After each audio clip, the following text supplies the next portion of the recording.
Hey, Lashpreneurs, happy Monday to you. Today, we're going to talk about how to get better at marketing. I'm going to share with you just kind of how I approach marketing, how I got so good at it, and how you can start to improve your marketing today even. So really what we start with the foundations of marketing, what makes good marketing, what makes marketing effective, where do you even begin? We teach this inside the society, just the first thing that we teach, and it's really getting obsessed in understanding who your ideal type of client is. Without an understanding of who your ideal type of client is, you're flying blind. You have no idea why people want what you have to offer, or what it is that you offer that they want, that they'd be willing to pay for, maybe even pay a lot of money for, what solution you provide. So getting obsessed, I mean obsessed, about understanding your ideal types of clients for the services that you offer. That would be like the number one thing that you can do to improve your marketing immediately. And this is really where I found I really had a love and a knack for marketing, is because I've always been very curious about why people are the way that they are, why they make the decisions that they make. And that translates very well to marketing, because it is understanding the psychology of why someone would pay for a product or a service. That is essentially your marketing, right? It's selling, it's understanding how to get somebody to purchase what you have to offer because you provide a solution for a problem they have. And the more intimately you can understand their problem and their desired solution, and how whatever it is that you offer gets them from their problem to their solution, the more effective your marketing can be. So first things first is really start to understand your target market, right? Your ideal client. Inside the Lashpreneur Society, we call them your most favorite client type. Who are they, right? Do you have a client right now that's like your most favorite person? Like if you had 60 of her, like you're awesome, your business would be so good. Like you'd love what you did every day if you could just show up and serve more people just like her. This is where you check in with yourself. How well do you really know her? How well do you know her pain points and her problems? What was it she was looking for to get solved that she was turning to you to get solved? What was some other solutions that maybe she would have tried, or that she was looking into? Not just other lash artists or other, service providers that do the same thing you, but like, for lashes as an example, was she using strip lashes? Was she trying those Lashifier magnetic lashes? Was she trying lash growth serums? Like there's a lot of different competitors out there, not just service for service, right? So yes, other lash artists, sure, that's one comparison, but there's other ways and other opportunities for her to solve a problem that has nothing to do with the service you provide. So understanding that about what she's trying that still isn't getting her the desired results, right? And the more you can have these conversations and kind of study clients that you currently have in your business, the better your marketing will be to get very specific in targeting more people who share that same pain point or problem.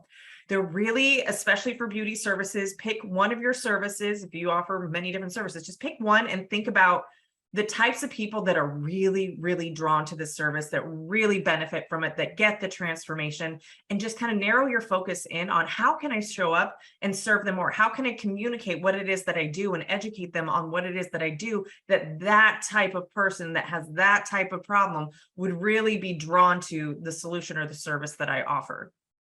The next step, once you kind of have clarity on who your audience is, who your ideal type of client is, being obsessed with why she wants what you have to offer, understanding the pain points that she has and how you can provide solutions for her, is, and I get this at some points too, where my marketing feels like it's getting a little stale, or I'm just not inspired, or I'm just kind of at a creative wall. I have a block where I just don't feel like my marketing's working. This happens a lot, especially if you rely heavily on social media, even paid ads. Oftentimes is that what we do a year from now may look very different because algorithms change and privacy policies from corporations and regulations get implemented. And so we kind of have to adapt and adjust our marketing strategy based on the marketing channels that we use. Things like recessions come into play. So we kind of always have to just be judging and refining our marketing. And sometimes that gets really exhausting, right? Or what you're trying, you don't know isn't working until all of a sudden you're not getting the same results that you were 6 months ago, even though you're doing the exact same things and you're posting the same amount, or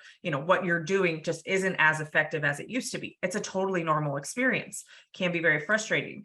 So how do you overcome these kind of dried up ideas, or a lack of inspiration, or you're burned out, or you're just not motivated? Connect back with the clientele that you love to serve.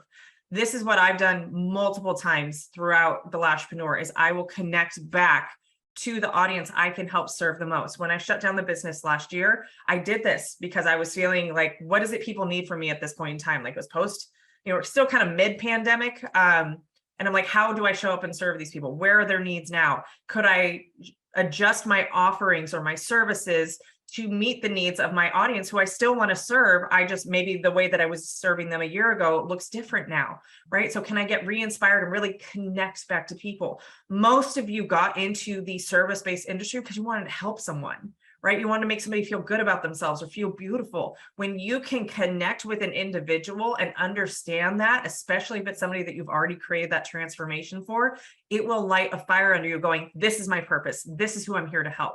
So set aside time, and you guys kind of already have time blocked out with your ideal client. Hopefully they're in your business. You have their undivided attention for like an hour. You don't have to bore them the whole hour with talking about business, but for those first few minutes, be intentional about asking them questions about why it is she loves the results that you get her or the experience that you provide. What makes her want to keep coming back to you? Start getting, and I'm a words of affirmation girl, so this is definitely my jam, but get that feedback of how you're making a difference. Because when you are reminded of the impact that you create, it's very motivating. It helps take all of the burnout and the challenges and the obstacles and the algorithms and the changes to all the different things and the privacy and just like the overwhelm that can happen when what we've been doing for so long has to shift and pivot. It'll get you back connecting to how can I serve more? How can I serve better? When you come from a place of serving, selling becomes so much easier. So your next step, once you kind of become obsessed with the pain points and the problems that you help solve for your ideal types of clients, is really connect back with them. Why do they want that transformation? How have you impacted their life? Focus on the impact so you can start to feel good about what you're doing, because it's so much easier to market what you have to offer when you know it actually helps people. When people get all scared about this idea of selling, it's likely because they equate selling to trying to sell someone something they don't want or need. And so you're kind of like this pushy salesman, weaselly car salesman type, or like the thing that comes to mind when I think of really bad selling tactics is like when you're walking through the mall. Anybody still do that where they walk through the mall and you've got like the cell phone kiosks and they're just like trying to shove deals down your throat with like really old Nokia phones, like, Yes, there are definitely sales tactics where people are just trying to get the dollar, just trying to get the sale. They have a commission they have to make.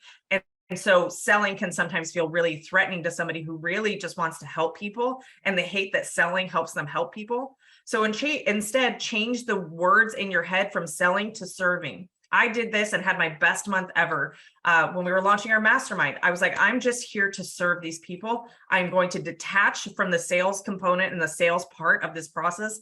I know sales have to happen, but really I want to show up and serve. And whatever money comes from me showing up and serving, I'm here for it. And we had the best month by more than double of what we've ever done, because I shifted my mindset to serving instead of being so desperate for selling and can I convert and can I convince them enough that this program is worth it and all this stuff that goes on in my head too. I was like, I'm just going to show up and serve, and I'm going to share the benefits of this program. If not, I know that these calls that I'm having with people uncovering, the issues they have in their business and where they want to be, I'm going to be of service to them for that 30-minute call or that 60-minute call. And it worked really, really well. So I still do that to this day, where anytime I feel the pressure to do sales, the pressure to sell, I'm like, pivot to serving. How can I serve? Even if it's just one person a day, how can I serve?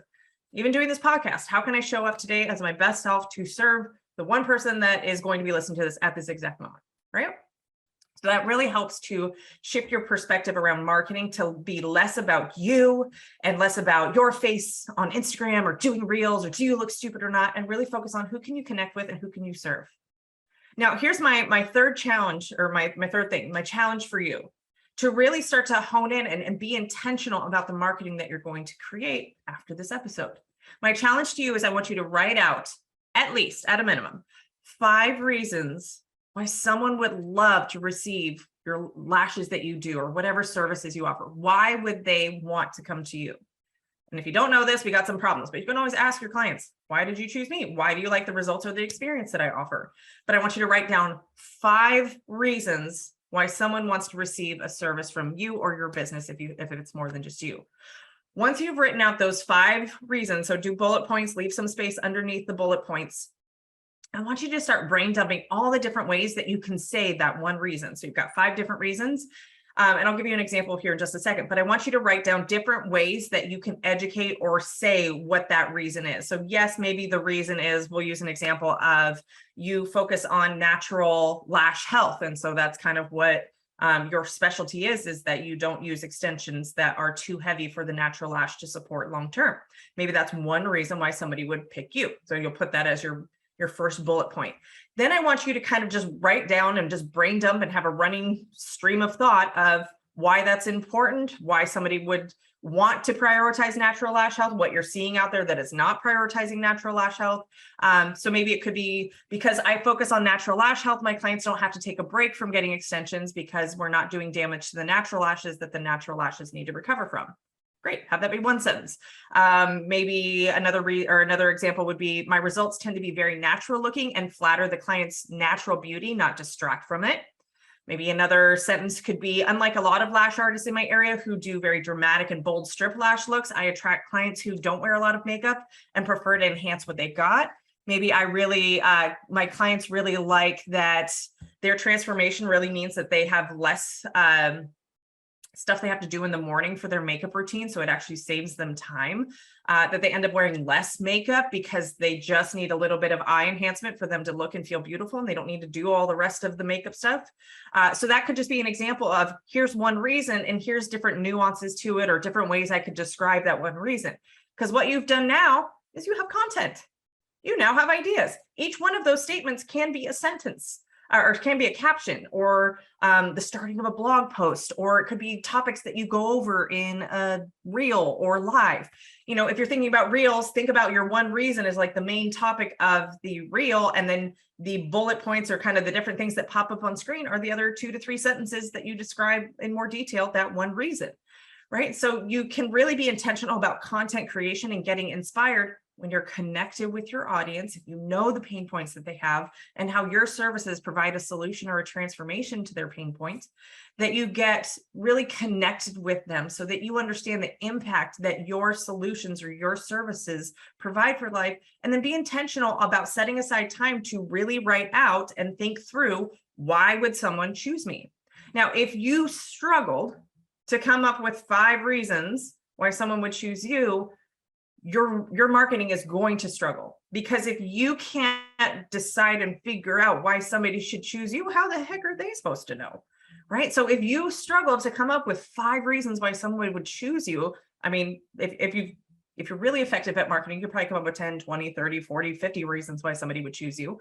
And it's not necessarily choose you over somebody else. It's just like, why would they come to you? Why should they seek your solution? Why should they pay you money to do whatever it is that you do?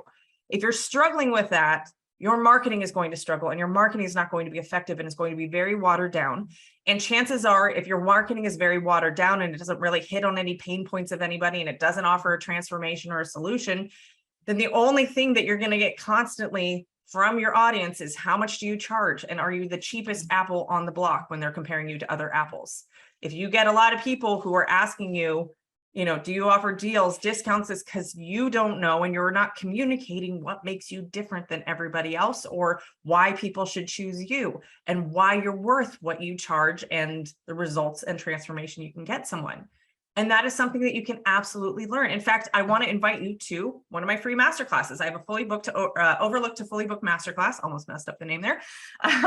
That's totally free, that you can come and you can learn the 3 biggest mistakes everyone makes in business and why they're costing you clients. You can learn how successful businesses build a clientele consistently. There's a whole framework that I teach in that, how to keep money in your business and in your pocket, and how to create financial and time freedom to live the lifestyle you want as a business owner without endlessly competing on price and discounting. So if you want to attend one of those classes, if you haven't yet, we do have class times coming up. You can go to lashpreneur.com/masterclass, get registered for an upcoming class time, and start to work through how to get better at your marketing. It is a skill that you can absolutely learn. It's okay if it's not natural to you now. The more you practice it, the more you understand how marketing and your messaging and your posts and your reels and your reviews and your website all work together to get a client to book with you and pay you money for the things that you do, the better you'll be over time, and the more money you'll be able to make, and the more control you'll have over the growth of your business.